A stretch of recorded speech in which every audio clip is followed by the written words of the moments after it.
Thank you for the question. So Governor Greg Abbott has said that he will continue sending migrants to Democrat-run cities after Title 42 expires.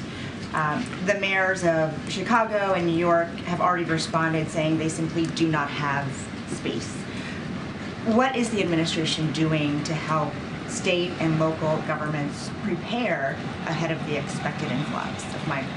So look, it's unfortunate that Governor Abbott continues to play politics with migrants and with the American people.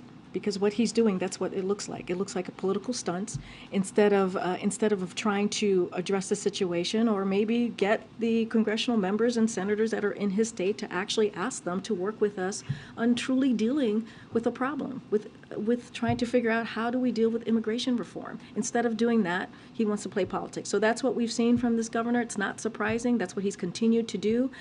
Our administration has been in touch with mayors and local government to see how we can be helpful to them. That has continued over the last several months because Republicans continue to play politics here to put political stunts ahead of actually making change. And if you think about what we've put together, if you think about wanting us to put protections for dreamers and farm workers, more immigration judges and asylum officers, more funding for border security, and all of this, which is part of the president's legislation and what we've been urging Congress to act on, what we saw just earlier this week is over 430 business groups wrote to members of Congress calling on them to get this done. 430 businesses have called on Congress to get this done. So this is getting support out there. American people want to see this. Businesses want us to act as well, want Congress to act.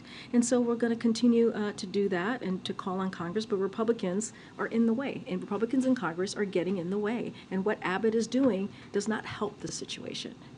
I hear what you're saying about immigration reform. I'm not hearing specifics about how you're providing resources to state and local governments to handle the expected influx. And I have said that we have been in touch with state and local governments to help them in any way that we can. We have done that this past several months, whether it is Chicago, whether it's New York City. We have had extensive conversations, even with the D.C. mayor, on how we can help moving forward. And again, we're in constant communication, whether it's the White House, whether it's DHS, whether it's FEMA even, and how we can help cities. Every city has their own specific need that they need to address to this issue. And so, yeah, we've been in constant communication. That has happened. And I've talked about it multiple times, whichever mayor is asking for assistance from the federal government.